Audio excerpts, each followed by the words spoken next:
প্রবাসী বাংলাদেশি ক্রিকেটারদের প্রতিভা বিকাশের লক্ষ্যে 18 সেপ্টেম্বর থেকে সৌদি আরবে শুরু হতে যাচ্ছে প্রবাস বাংলা প্রিমিয়ার লিগ। বেসরকারি উদ্যোগে পরিচালিত এই ক্রিকেট লিগের জন্য ইতিমধ্যে সৌদি ক্রিকেট ফেডারেশন ও ক্রীড়া মন্ত্রণালয়ের অনুমোদন মিলেছে। টুর্নামেন্টের প্রথম আসরে 16টি দল অংশ নেবে, যা বাংলাদেশের 16টি প্রবাসী অধ্যুষিত জেলার প্রতিনিধিত্ব করবে। জনপ্রিয়তার কারণে টুর্নামেন্টের জন্য বেছে নেওয়া হয়েছে টেপ টেনিস ক্রিকেট ফরম্যাট। পাশাপাশি এই ফরম্যাটে খুব বেশি ব্যয়বহুল সরঞ্জামের প্রয়োজন হয় না বিধায় তা আয়োজক প্রতিষ্ঠানের জন্য বাড়তি সুবিধা হিসেবে বিবেচিত হচ্ছে।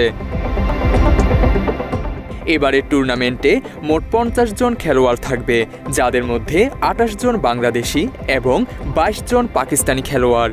এদের মধ্যে রয়েছেন বাংলাদেশের হেলিকপ্টার বাবলু, শাহরিয়ার কমল, কিং শুক্কুর, জিনের বাদশাহ গুলডি, ডিজে রনি এবং পাকিস্তানের তৈমুর মির্জা, ফাহাদ মিয়া চান্নু, উমরি পেসার, জহির কালিয়া, সর্দার হাসনাইন, কাদির কাশ্মীরির মতো জনপ্রিয় টেপ টেনিস ক্রিকেটাররা।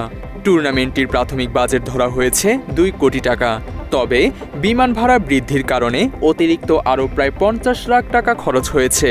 তবে এত বড় একটি টুর্নামেন্টে বাংলাদেশ সরকারের পক্ষ থেকে যথেষ্ট পৃষ্ঠপোষকতা করা হয়নি বলে অভিযোগ করেছে আয়োজক প্রতিষ্ঠান প্রবাস বাংলা। তবে সরকারের পক্ষ থেকে সহযোগিতা না মিললেও কিছু ফ্রাঞ্চাইজি মালিক এগিয়ে এসেছেন।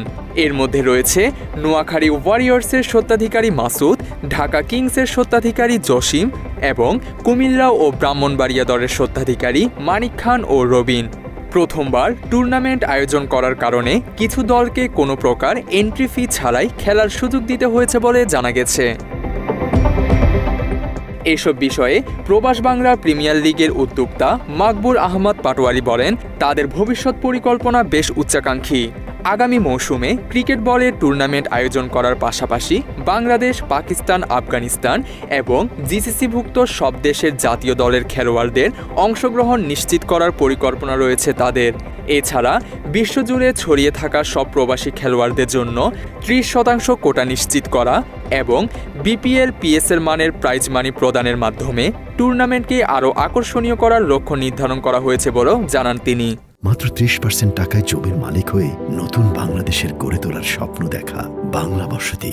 প্রবাসীদের সাথে থাকবেন এবং প্রবাস বাংলার সাথে থাকবেন। তিনি আরও বলেন, দীর্ঘদিন ধরে সৌদি আরবে থাকা প্রবাসীরা নিজেদের মধ্যে খেলাধুলা এবং সাংস্কৃতিক কর্মকাণ্ডের অভাব অনুভব করছিল।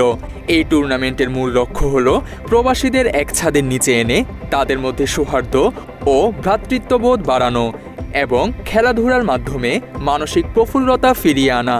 তার মতে এটি শুধু একটি খেলা নয়, প্রবাসীদের জন্য নিজেদের শেকড়ের সঙ্গে নতুন করে যুক্ত হওয়ার সুযোগও বটে। যেহেতু বাংলাদেশ দূতাবাস থেকে দীর্ঘদিন কোনো খেলাধুলার আয়োজন করা হয়নি, তাই এই ধরনের উদ্যোগ প্রবাসীদের মধ্যে এক ধরনের উদ্দীপনা সৃষ্টি করবে। প্রবাস বাংলা প্রিমিয়ার লিগ যেটি আমরা উদ্যোগ নিয়েছি, সেটি আসলে 2 বছরের পরিকল্পনা। এবছর আমরা সেটিকে সামনে নিয়ে এসেছি। সৌদি আরবের ক্রিকেটে বাংলাদেশিদের একটা ভালো অবস্থান রয়েছে, কিন্তু তারা কোনো রিকগনাইজ পাচ্ছে না, মানে স্বীকৃতি পাচ্ছে না। তার উদ্দেশ্যে এবং প্রবাসীরা দীর্ঘদিন কোনো ভালো বিনোদনের কোনো সুযোগ পাচ্ছে না। এই জন্যে আমরা মূলত